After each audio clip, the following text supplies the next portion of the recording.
Una banda de matones de la gran ciudad destruyó la paz y tranquilidad de una pequeña ciudad de Michigan. Es un desastre ahí dentro.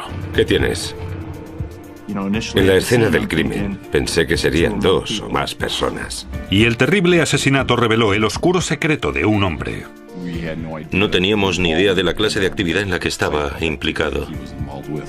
¿Podrían encontrar los investigadores a los asesinos que estaban aterrorizando a esta pequeña ciudad del Medio Oeste? Yo suponía que se trataba de alguien con un importante historial delictivo, alguien básicamente malvado.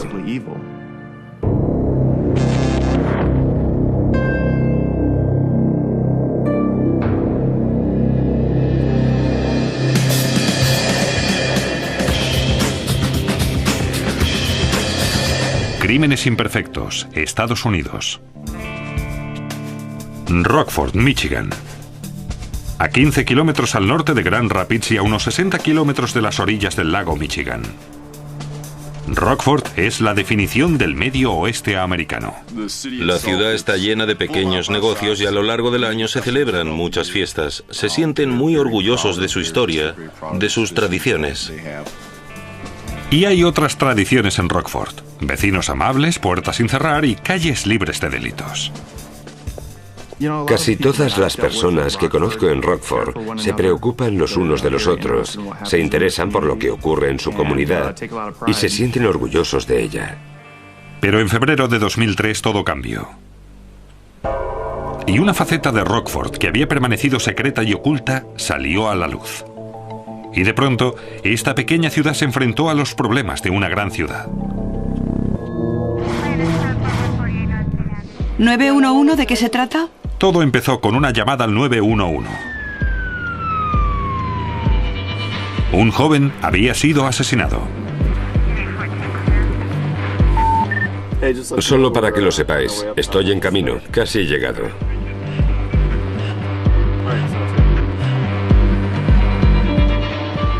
En Rockford recibimos una llamada informando de un posible asesinato ocurrido en una casa. ¿Qué tenéis, chicos? Es un desastre ahí dentro. ¿Qué tienes? Los padres de Ian French, de 28 años, habían encontrado a su hijo muerto a tiros en su casa.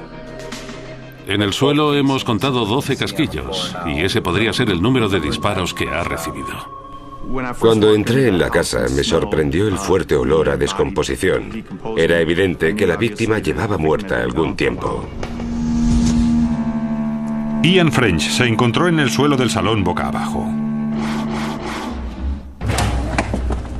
¿Cómo va todo? Hemos tomado fotos en toda la casa. Hemos encontrado 12 casquillos diferentes que han sido disparados. Junto al sofá encontré unos casquillos.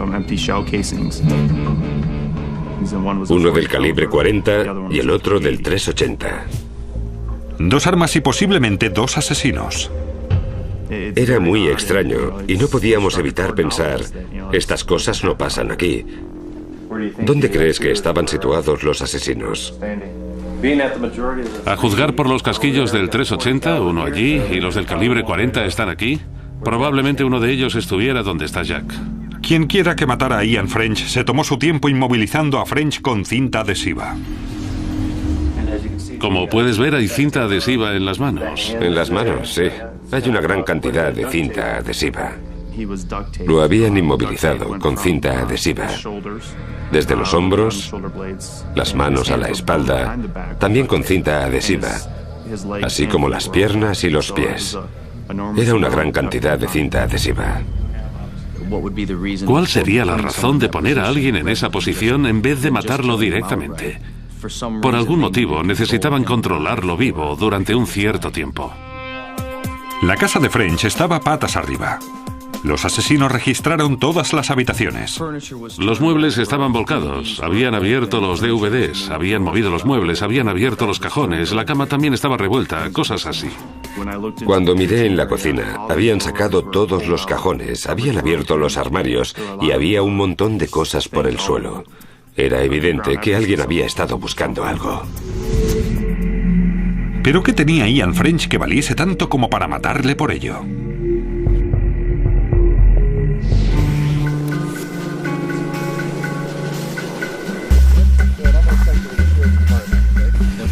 Queremos hablar con toda persona que viva aquí o pase por aquí, que haya visto u oído algo que le pudiera parecer sospechoso.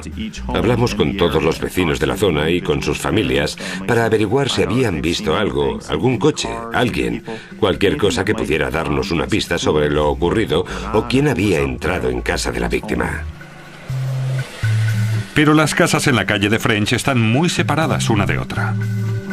Ninguno de los vecinos vio ni oyó nada. Bien, aquí tiene mi tarjeta. Llámeme si usted o su esposa recuerda algo. De acuerdo, espero que lo cojan. Gracias.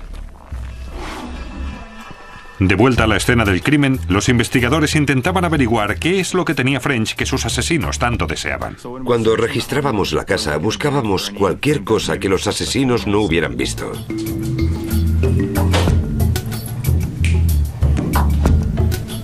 Parecía que los asesinos habían buscado en todas partes. Bueno, casi en todas partes. Había un lugar en el armario del dormitorio principal que tenía un panel de acceso en el techo. Uno de nuestros agentes lo abrió y encontró una mochila.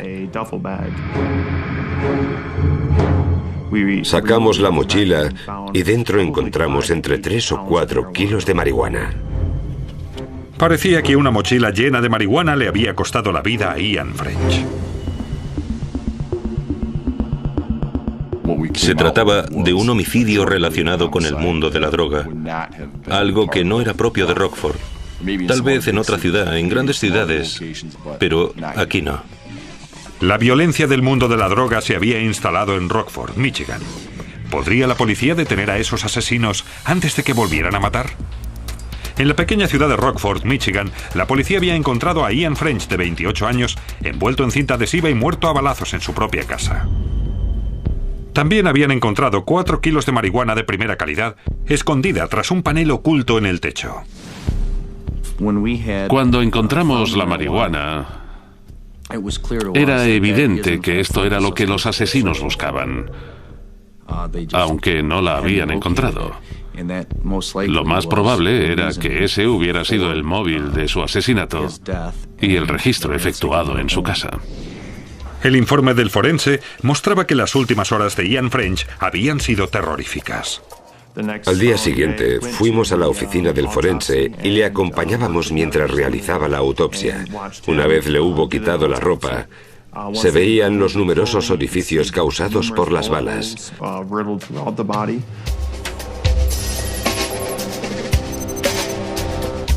La autopsia dejaba claro que había sido torturado. Los asesinos inmovilizaron a French con cinta adhesiva para que no se moviera. Luego empezaron a torturarle con un cuchillo.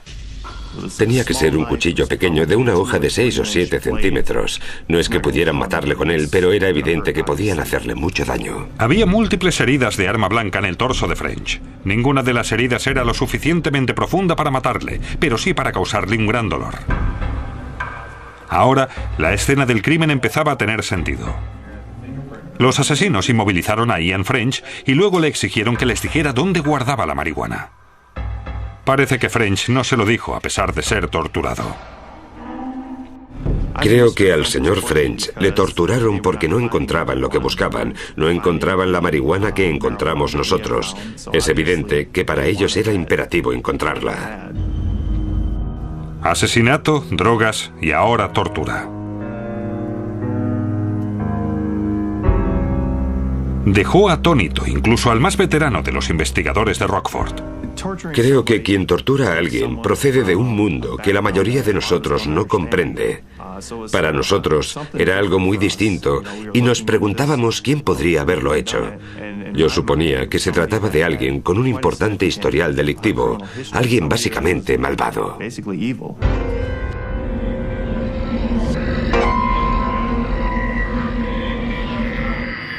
La gente cerraba la puerta, tenía miedo de salir por la noche, no apagaba las luces, se preocupaba más de lo que hacían sus hijos.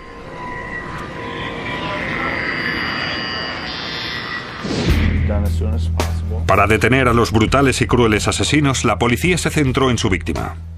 Cuando hablamos con los padres sobre las actividades de su hijo, dijeron no saber nada del tráfico de drogas. Creían que tenía un empleo en una empresa de limpieza industrial y además hacía algún trabajo por su cuenta. Parecía que Ian French, natural de Rockford, llevaba una doble vida. Ni siquiera la policía sabía que French movía tal cantidad de marihuana en Rockford. En ese momento, Ian no estaba en nuestro radar como traficante de drogas. No teníamos ni idea de la clase de actividad en la que estaba involucrado. Los amigos de Ian French habían guardado el secreto de sus negocios con las drogas. Pero ahora, esos negocios le habían costado la vida a French y sus amigos querían ayudar a la policía a detener a los asesinos. Los amigos de French nos ayudaron facilitándonos información sobre con quién deberíamos hablar. Nos dijeron que traficaba con drogas y estaban convencidos de que su muerte estaba relacionada con las drogas. No importaba con quién hablaran, siempre salía un mismo nombre: Thomas Rafferty. Cuando oímos el nombre de ese individuo, empezaron a sonar todas las alarmas. Sabíamos que él se dedicaba al tráfico de drogas y creo que también tenía antecedentes por agresión. Evidentemente, lo consideramos un posible sospechoso.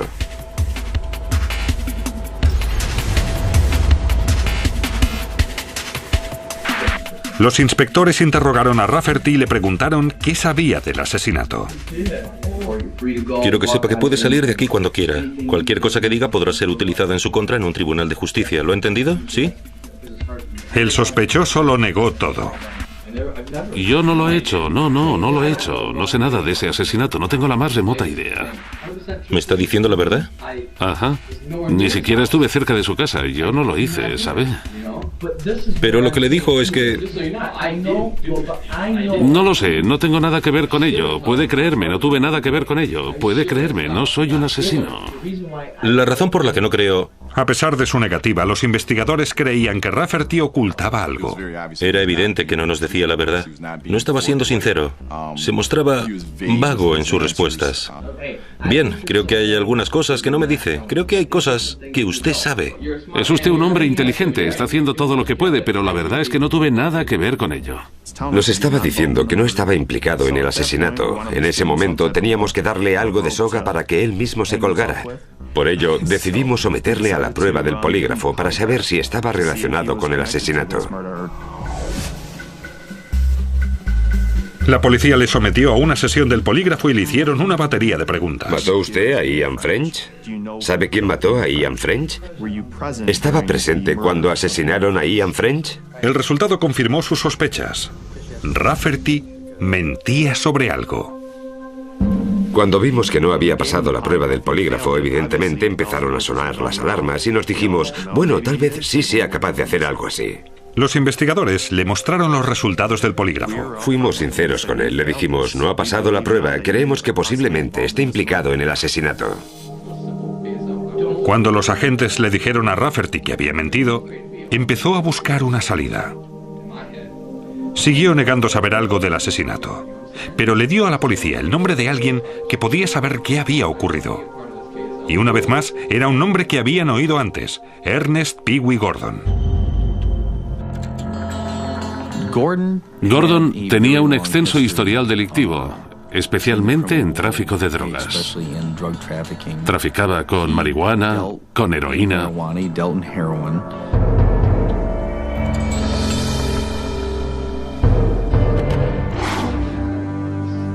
Rafferty le dijo a la policía que French y Gordon habían discutido. Averiguamos que un día Gordon e Ian se habían reunido en casa de Ian y discutieron sobre el peso de la marihuana que Ian le había vendido.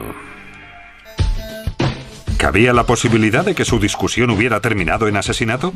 Ahora la investigación señalaba al señor Gordon, convirtiéndose este en el principal sospechoso del asesinato del señor French.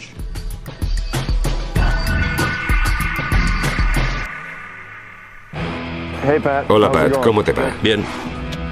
Ian French, residente en Rockford, Michigan, había sido brutalmente asesinado en su propia casa. A French lo inmovilizaron con cinta adhesiva, lo apuñalaron y luego lo mataron a tiros. Los inspectores creían que había apostado demasiado fuerte con un traficante de drogas llamado Ernest Pee-wee Gordon. Queríamos localizar al señor Gordon para averiguar qué sabía al respecto, cuál era su implicación y quién le había acompañado. En un principio, en la escena del crimen, yo pensé en 2 o más personas. Pero Gordon llevaba mucho tiempo en el negocio de la droga. Tan pronto como se enteró de que la policía iba tras él, desapareció. Gordon sabía que queríamos hablar con él. Nos habíamos puesto en contacto con casi todos sus parientes, amigos, con la intención de encontrarle. Corría el rumor de que había huido y lo cierto es que nos costó mucho dar con él. En ese momento pensamos que evidentemente tenía algo que ocultar. A medida que iban pasando los días y seguían sin encontrar al asesino de Ian French, los vecinos de Rockford empezaban a preguntarse si su ciudad volvería a ser segura. No olvidarían el incidente hasta que detuviéramos a esos individuos. A pesar de ser una pequeña ciudad, temían que los delitos de la gran ciudad, por así decirlo, empezaran a propagarse en nuestra pequeña comunidad.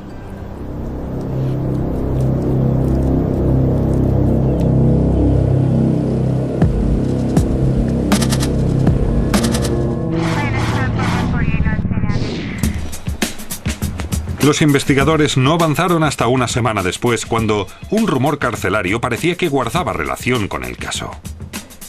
Pero ese rumor no provenía de Rockford, ni siquiera de Grand Rapids. Provenía de la policía de una de las ciudades más violentas y con más delincuentes del país: Detroit, Michigan. Recibimos la llamada de un inspector de Detroit que nos dijo que tenía información de que uno de sus sospechosos alardeaba de haber participado en un asesinato en Grand Rapids. El sospechoso se llamaba Edward Jonigan. Jonigan era un importante traficante de drogas y jefe de una banda de Detroit. Edward Jonigan tenía un largo historial de robos a mano armada, agresiones, y era sospechoso en 2 o 3 casos de asesinato en la ciudad de Detroit. Pero ¿cómo era posible que Jonigan, un gángster de Detroit, estuviera implicado en el asesinato de un pequeño traficante de hierba como Ian French? Para unir los puntos, pusieron a Edward Jonigan bajo el microscopio. Analizaron sus antecedentes, sus amigos y su familia en busca de cualquier relación con Grand Rapids o Rockford. Fue entonces cuando encontraron el siguiente punto: Cory McCullough. Averiguamos que esos 2 hombres se conocían no solo de la cárcel, sino que habían ido a la misma escuela y vivían en el mismo barrio en Detroit. Jonigan y McCullough se conocían, y fue Cory McCullough quien los llevó hasta el tercer punto. Se trataba del traficante de drogas Ernest Pee Wee Gordon. ¿Y de qué se conocían Gordon y McCullough? La novia de Cory McCullough resultó ser la hermana de Ernest Gordon. Ahora los investigadores creían que sabían qué había ocurrido. Gordon sabía que Ian French tenía una importante cantidad de hierba que podría robar, pero necesitaba la ayuda de unos matones de Detroit para hacerlo, así que llamó a Jonigan y McCullough. En ese momento pensábamos, tenemos a Edward Jonigan y Cory McCullough de la ciudad de Detroit y tenemos a Ernest Gordon de la ciudad de Grand Rapids. Ahora tenemos que hacer encajar todas las piezas del puzzle. Pero no sería fácil. No había ninguna prueba física que relacionara a estos 3 hombres con el asesinato de French. Ni armas, ni testigos, y nadie pensaba confesar. ¿Podría encontrar la policía las pruebas que necesitaban? ¿O los asesinos de Ian French se librarían del castigo por su asesinato? Los agentes de Rockford, Michigan, tenían 3 sospechosos en el caso de asesinato y tortura de Ian French: Ernest Gordon. Sabíamos que Ernest Pee Wee Gordon se relacionaba directamente con la víctima en la venta de drogas. Cory McCullough. Sabíamos que la hermana de Ernest Gordon era novia desde hacía mucho tiempo de Cory McCullough. Y Edward Jonigan. Cory McCullough era socio de Edward Jonigan en la ciudad de Detroit.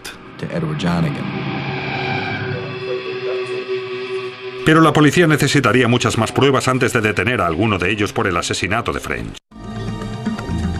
Empezaron a buscar esas pruebas en los registros de las llamadas de los móviles de los 3 hombres. Habíamos pedido los registros de las llamadas de sus móviles para saber a quién llamaban y quiénes les llamaban a ellos. Y esto es lo que en estos momentos... Acaban de llegar estos registros telefónicos. Parece que ya no hay más. Y fue entonces cuando vieron el patrón. Un patrón que aparecía la noche que fue asesinado Ian French.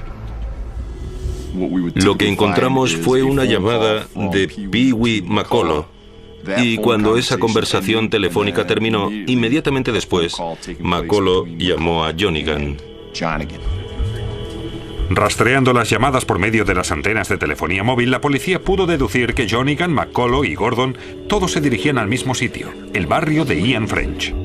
Y así obtuvimos el triángulo. Teníamos al intermediario y a los dos jugadores. Así que los tenemos a los dos a la misma hora, o aproximadamente a la misma, dirigiéndose hacia el mismo lugar.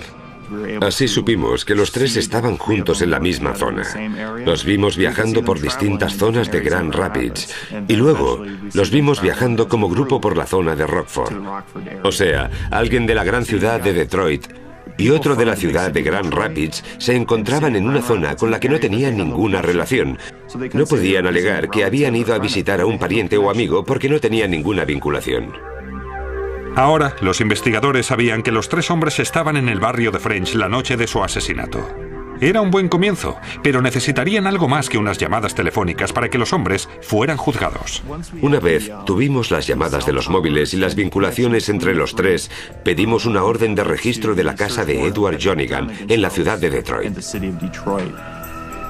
Los investigadores registraron la casa de Jonigan en busca de cualquier cosa que lo relacionara con la muerte de Ian French. Fue entonces cuando encontraron algo importante, y no una vez, sino dos. Primero, encontraron una pistola del calibre 40.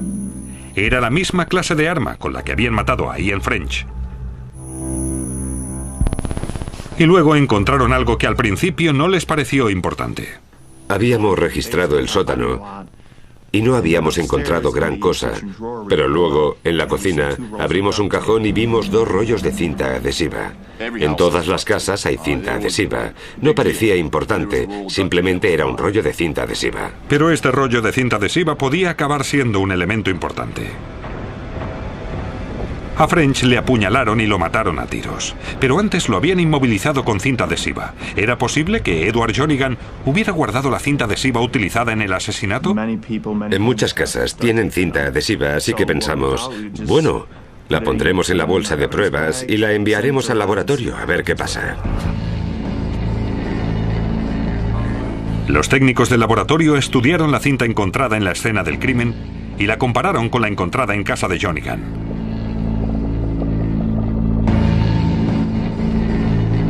Se centraron en los bordes donde la habían roto para inmovilizar a French. Y casi no podían creer lo que estaban viendo. Los 2 trozos de cinta adhesiva coincidían a la perfección. El rollo de la casa de Edward Jonigan y la cinta con la que habían inmovilizado a la víctima.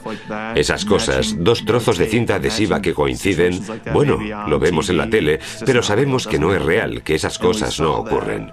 Pero cuando lo vimos queríamos ir al laboratorio y aplaudir a los técnicos que nos habían ayudado. Fue fantástico. Más tarde, cuando hablamos con el señor Jonigan, dijo que iba a deshacerse de ella, pero decidió dejarla en la cocina, y al hecho de que la encontráramos lo llamó intervención divina. Y había otra pieza del puzzle que ayudó a cerrar el caso. La pistola del calibre 40 encontrada en casa de Jonigan coincidía con los casquillos hallados en la escena del crimen. Las llamadas por los móviles situaron a los sospechosos cerca de la escena del crimen la noche del asesinato. La cinta adhesiva de Jonigan, que coincidía con la encontrada en la escena del crimen. Y el arma. Era todo cuanto necesitaban los investigadores. Con todas estas pruebas contra los sospechosos, obtuvimos una orden de detención para los 3. Luego los acusamos y fueron juzgados. Ernest Pee Wee Gordon, Edward Jonigan y Cory McCullough fueron acusados del asesinato de Ian French. Edward Jonigan fue encontrado culpable de asesinato en primer grado y condenado a cadena perpetua sin posibilidad de revisión. Gordon y McCullough fueron acusados de asesinato en segundo grado y condenados a 60 y 99 años de cárcel. Sirvió para enviar un mensaje. Si alguno de esos traficantes de las grandes ciudades quería aprovecharse de una pequeña comunidad, no podían venir aquí y matar a alguien sin tener que pagar por ello.